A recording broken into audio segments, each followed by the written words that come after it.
my fellow Avengers, it's the Marvel Nerd 2016, and what do you know?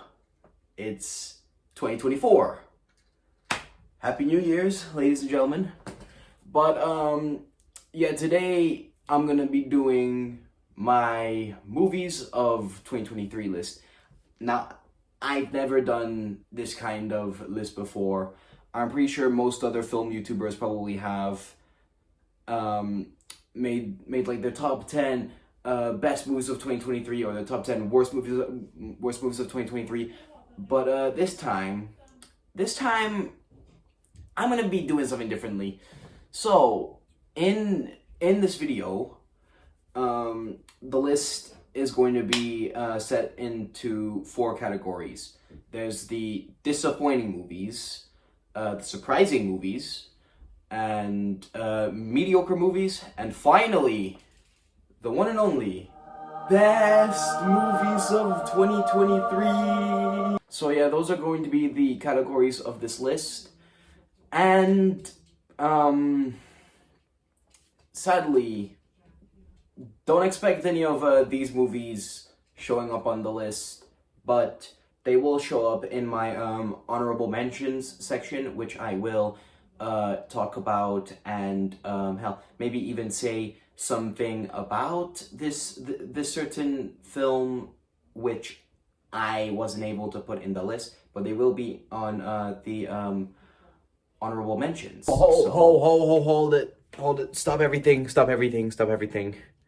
So, this is a Marvel Nerd 2016 from the future, and I've came here to tell you that this is a 4-parter, and this is part 1 of my 2023 movies list.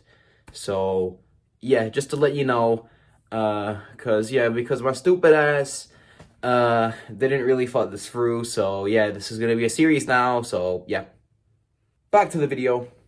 Let's dive into my 2023 movies list, starting with, drumroll please,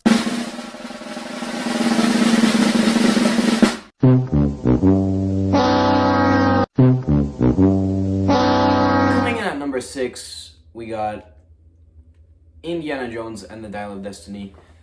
So, before diving into this movie, I never seen any of like the past Indiana Jones movies. Like, I was like a newcomer to the series.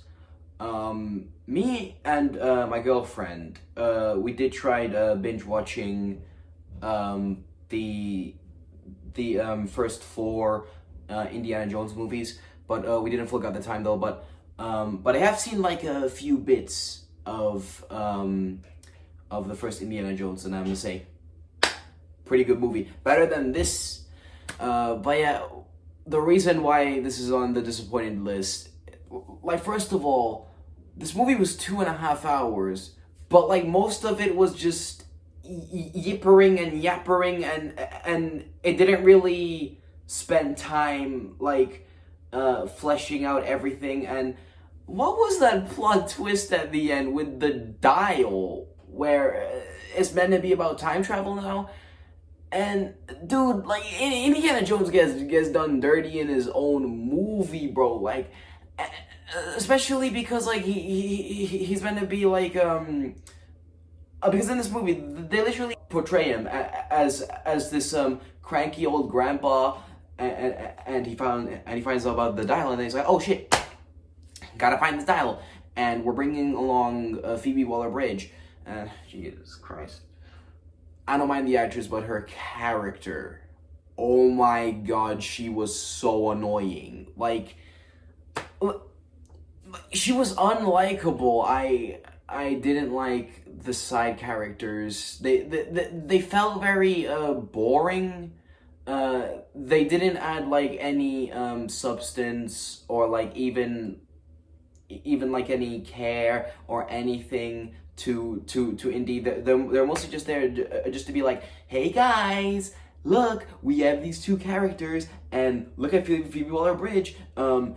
She's making fun of Indiana Jones because, oh, he's old, and look, we got a newcomer, and honestly, Kathleen Kennedy, please, please stop ruining Lucasfilms, because you ruined Star Wars and The Mandalorian.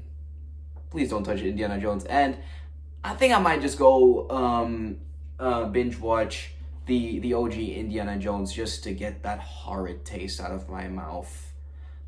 So yeah, Indiana Jones and the Dial of Destiny gets probably a 2 out of 10. I personally like, I didn't think that it was like a full on disappointing movie compared to the other movies in this list, especially because again, as I said earlier on, I'm a newcomer to Indiana Jones, but after watching this,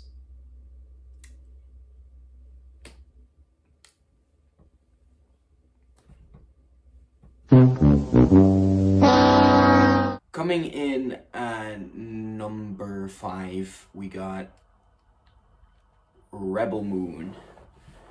So, Rebel Moon is basically gonna be Zack Snyder's Star Wars. When I first heard about this movie, I was thinking,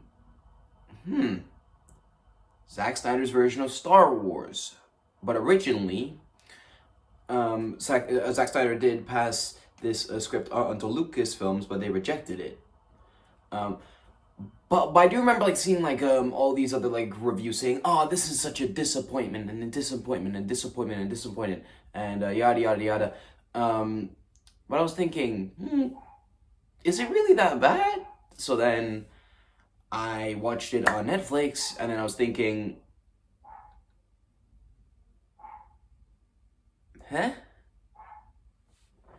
Because in this movie, it feels like this film felt like a mix between Star Wars and Dune and Harry Potter and Lord of the Rings, just all mumbled and jumbled up in there. Like, it felt very familiar at times, and the film sometimes reminded me of like Rogue One, where they're supposed to be recruiting like these group of legendary like outlaws or like fighters just to defeat the rebellion. But man, at times it literally felt like if I was watching a knockoff Star Wars.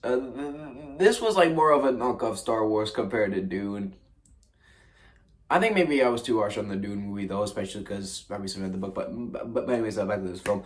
But yeah, the reason why this was on the list, and the reason why I put it on, is because like when I first heard about Rebel Moon, like I was already stoked because Zack Snyder, and it's his little sci-fi Star Wars-ish film. So then I was like, okay, I'll check it out. I watched it. Deeply disappointed, like not deeply disappointed, but I was pretty disappointed with this movie. Some of the action scenes with the slow-mos felt like if I was watching some kind of Indian movie at times, and in this, like, you don't even know what the specific goal is. All you know is that, oh, the rebellion or empire or whatever it is called in the Rebel Moon, that's bad, and so it's up to Cora and whatever the hell the other guy's name is, and all these other teammates to defeat him, I forgot the villain's name. Like, this movie was quite forgettable. But yeah, that's Rebel Moon. I'm gonna give this movie a I think this is really hard. Like, when it comes to like the ratings for this, it is quite hard because personally, I did enjoy like some parts of Rebel Moon. but most of the time, it felt like if I was watching a paint by numbers Star Wars with a dash of elements of a Dune. But yeah, this is probably a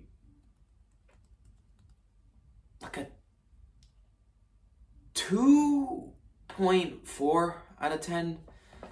Um, Personally, this wasn't a good movie. It really could have been something better, and especially because because apparently from the sources which I've heard about this movie, there is like a not PG. There's like a R-rated cut with all the blood and stuff. And honestly, I feel really bad for Zack Snyder because of his constant studio meddling with Warner Brothers and now Netflix, where he had to change like a bunch of things in this movie, and I hate it when studios do this all the time with the directors, with the constant changes, because then we get something like Rebel Moon, where it's disjointed and you just feel like there's missing parts of this movie or unestablished things, which happens, but they're not explained just because they excluded all of the scenes in this. But yeah, studios, just let the director do his thing. I don't think that this is gonna reach the same level as a Star Wars. Even Dune. Not recently read the book. Much better than the movie. But yeah, I've talked too much about Rebel Moon, so let's dive into number 4. Coming in at number 4, we got Napoleon. And this really sucks I had to put this in the disappointing list. Because personally, I did kind of enjoy Napoleon. But I mean, it's mostly because of the battle sequences, and the cinematography was also pretty nice in the film, and the color grading. But the film overall, like the way how this is meant to be a biopic of Napoleon, at times I felt very confused because personally, I'm not much of like a history buff. I do like watching history movies and like learning history and so on and so forth. But I never learned about Napoleon, or how he was at war with Austria and plenty of other countries in Europe during the 16th century. But yeah, most of this movie did felt a little bit dragged at times, especially because this movie is 2.5 hours, and most of the movie was either battle scenes, or it was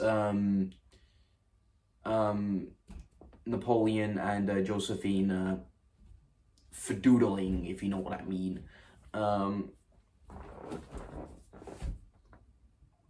Which really sucks though, because honestly, I don't think this movie should even be called Napoleon.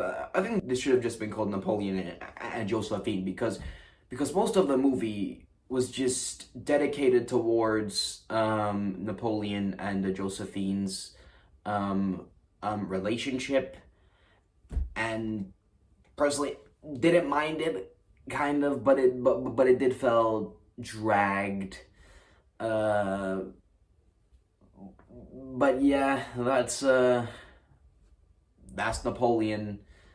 Um, oh, and another thing which I forgot to mention in this is um, what I don't get in Napoleon is that nobody has like a French accent in this movie. For real, especially because Napoleon is French, and this is meant to take place in a France, and with the Joaquin Phoenix, at times I did see him as a Napoleon. Like he did fit in the look of Napoleon,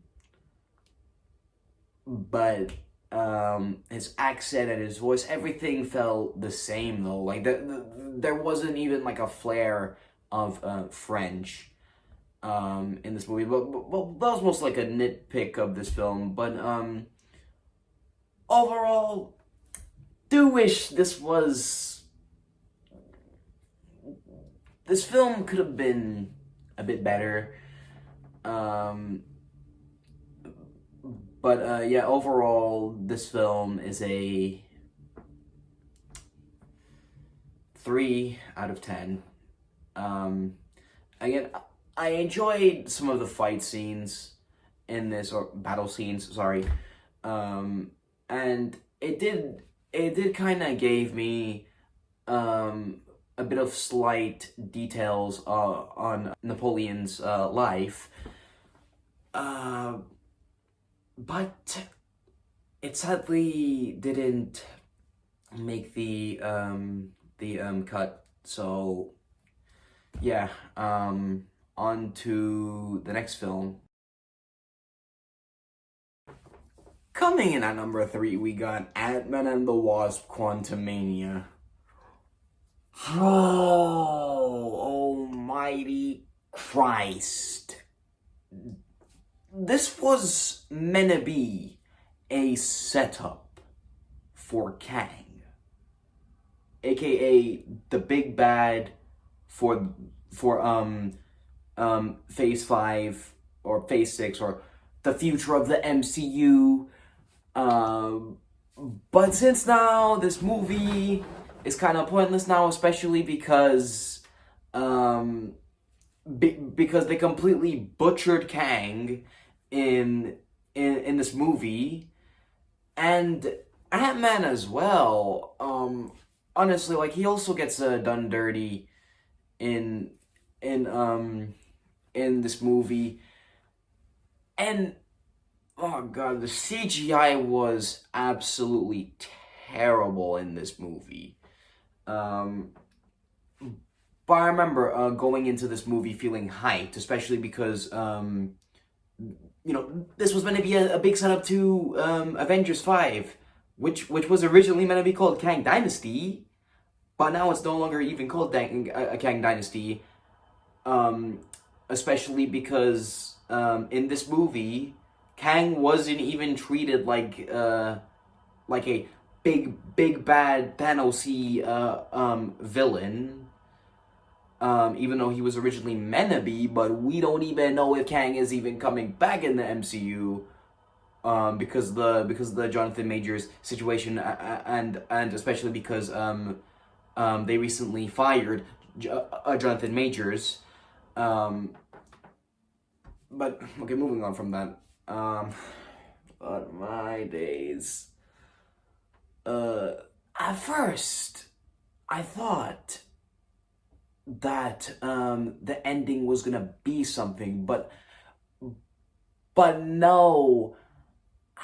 How the hell does Ant-Man manage to defeat freaking Kang the Conqueror? Yeah, Kang the Conqueror. And in this movie, none of the characters have any consequences, and what else? And they bring back the Yellow Jacket as as MODOK, but they constantly make fun of him, and honestly, MODOK could have been done much better in this movie, but personally, when I first heard about like the speculations and the rumors that that Yellow Jacket is gonna be MODOK, I was thinking, wait, what? No, that wouldn't even make any sense. But then he was, and bro, he didn't even have a redemption in this movie. Like, it was completely wasted. But overall, this film was kind of a good time. But most of the time, when I think about all of the 2023 superhero movies which came out this year, Ant-Man and the Wasp: Quantumania sometimes doesn't even pop into my head because the movie was pretty forgettable. And honestly, hopefully the MCU could just slowly go back to their roots, where everything was just simple, or can everything not just be a freaking multiverse film, or a setup to a bigger cinematic universe? Because I'm pretty sure the general public is just sick and tired of this. And as Soup said about this movie, it's literally an episode. This movie gets a 3.8 out of 10.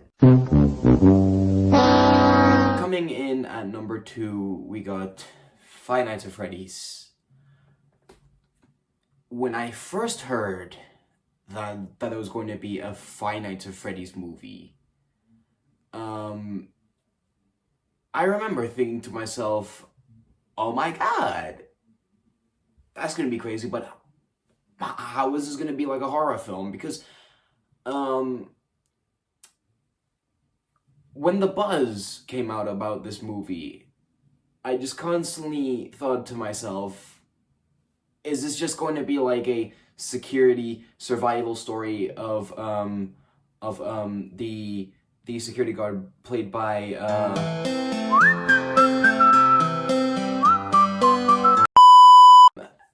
and I don't necessarily like follow all of the Five Nights at Freddy's lore, but I did play the video game every Halloween just to get like a nice little spook out of me. But when I booked tickets for this and when I watched this, at first I thought this was going to be like a full on horror film, but just like as I mentioned in my Instagram, if you guys haven't seen it, this movie didn't know what it was even trying to be. And as someone who doesn't really know all of the lore of Five Nights at Freddy's, I was quite disappointed with this movie because since Five Nights at Freddy's has been delayed like multiple freaking times. Hell, there was even studio swaps with Warner Brothers and then Blumhouse. Yes, the same people who made Insidious. Okay, we're gonna talk about that later on in this video, but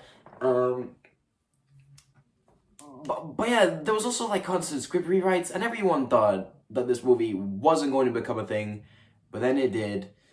But yeah, if you're a fan of Five Nights at Freddy's, then I'm glad you enjoyed this. But what I don't get is that, okay, I live in England, and this movie, Five Nights at Freddy's, it got a 15 rating, and bro, I think they should have toned this down to a 12. Like, sure, there was those, like, kills in the film. I can't even remember, like, which ones, specifically, because, because this movie was quite forgettable. But yeah, but the way how they did this, this plot twist, again, I don't know much about the lore, but the plot twist at the end where all of the children's souls who, excuse me, where the children who were kidnapped and dead, the souls transferred onto the animatronics. And I remember when I watched this in cinemas, I was thinking to myself, what? And then, at times, it felt like if I was watching Veggie Tales, another thing which I mentioned on my Instagram, because, like, there were moments in this movie where I wasn't even feeling scared or spooked. Especially because this movie was literally advertised as like a horror film based on a horror video game. But yeah, sadly, Five Nights at Freddy's was not my cup of tea. But I'm pretty sure all of the 9-year-olds who enjoyed this film, well, probably the 9-year-olds who watched the movie in America, not here in England, because movies rated 15. But honestly, again, like I said earlier, they should have toned this to a 12, because there wasn't that much violence in the movie. There was some, but I don't think it was like too much where it needed a 15 rating compared to the Batman, for example, because that had sort of earned its 15 rating because of I don't know, the brutality, I guess. But yeah, my final rating for Five Nights at Freddy's is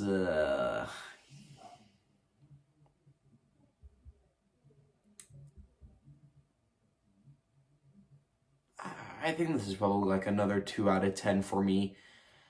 But yeah, I already know that all the 9-year-olds are shaking in their seats thinking, "What? How come you didn't like Five Nights at Freddy's? It was the best movie ever." Oh, okay, look, I'm glad you enjoyed it, kid, but not my type of movie, though. And yeah, but overall, Five Nights at Freddy's was not my cup of tea. So yeah, let's dive into the number one disappointing movie of 2023.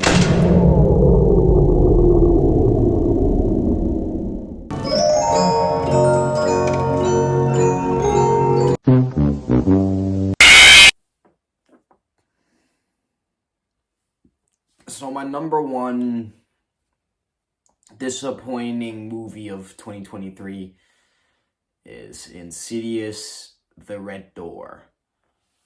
And this is really sad that I had to put this movie on the list, because finally, after literally like years of waiting,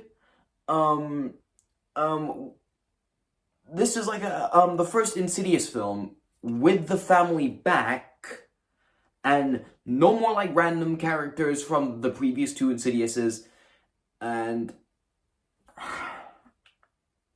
this movie was just disappointing. Like, when I heard about Insidious: The Red Door, like, I was already hyped, and now especially because this was coming out in July, and I was thinking, you know, I'm gonna watch this straight after my birthday, because this year I turned 15. And when I watched it, um, I was deeply disappointed with this movie. Um, because you know how in Insidious the jump scares like really gets you, even though it's like a PG-13 um movie. But in this one, sure, they do sometimes get you here and there, but like most of the time, it's those jump scares which you mostly get from those like trashy bottom of the barrel horror films where it's just, oh, everything's quiet, and then boom, loud noise. And another thing which really sucks about Insidious: The Red Door is that we barely even get to the red door because in Insidious 2 um um they make themselves forget about all the demons that happened to them in the first movie, and of course the second movie. And in this one, it's meant to be like the rediscovery of the monsters and the demons and the astral projection of the movie. But honestly, it felt like a rehash of Insidious. But this is mostly like the entire movie was literally a recap. Uh, and I was basically just like, okay, can we get straight into the point? I already know about the astral projection thing. I already know about the Darth Maul looking motherfucker in the movie. I already know about these other demons and this and that, and it's just, my God. Oh, it really sucked because this was one of my most anticipated movies. I was absolutely excited and stoked about Insidious: The Red Door, especially because this was my first ever horror movie in the cinema, and it was quite disappointing. And since Patrick Wilson directed this, he did do a good job with the cinematography. And some of the parts of the lighting did look quite cool. But I really wish that this was like well structured and it wasn't just oh, what do I remember? Oh, astral projection. The Darth Maul motherfucker. Wait, who are those guys? Wait a minute. When I was 10 years old, I wasn't in a coma. I was actually in astral projection. And it's like, okay, we already know this, but could we just dive into the red door?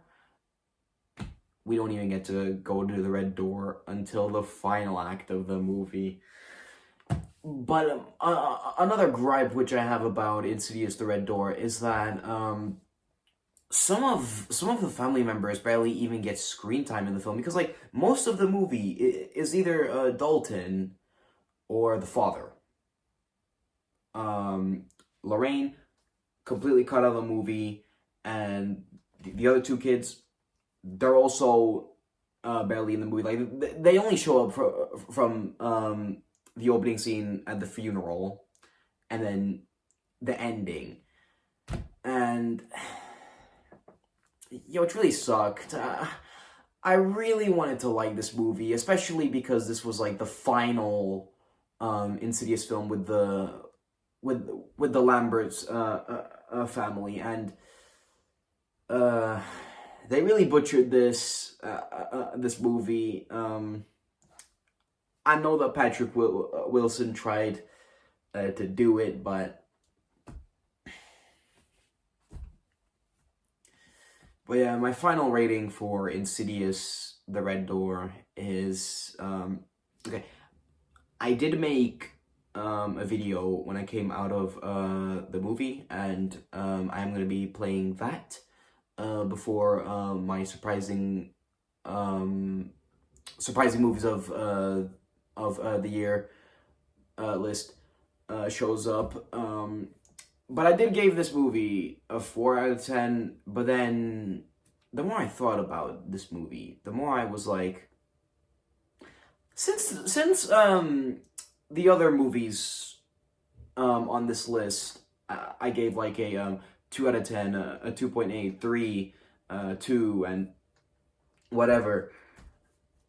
I think this might have to be like a 1.4 out of 10. You really let me down, Insidious. But I have heard that apparently there's gonna be a 6th movie coming out, but I'm still gonna see it.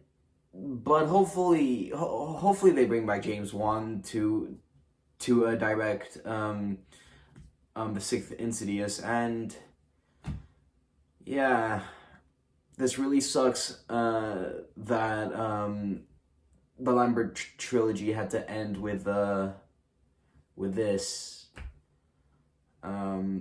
So yeah, that's Insidious, the Red Door. Alright, so just came out of Insidious, the Red Door, and this was kind of disappointing. I mean, to be fair, the opening scene was cool. And the cinematography was excellent. But I mean, most of the movie, all it was just mumbling and rambling. All of the first 2 Insidiouses, and it's like, bruh, sure, like, I just rewatched both of the Insidiouses, and it's just like, okay, I get it. Can we just get straight to the point? And the film also feels unfinished too, so yeah, I might just give this movie a solid, where do I even put it? 4 out of 10. Okay, glad you guys enjoyed that video of me technically doing a out of theater review, or out of cinema review. But yeah, let's dive into the surprising movies of 2023 in part 2. I'll see you guys next week. Make sure to like and subscribe.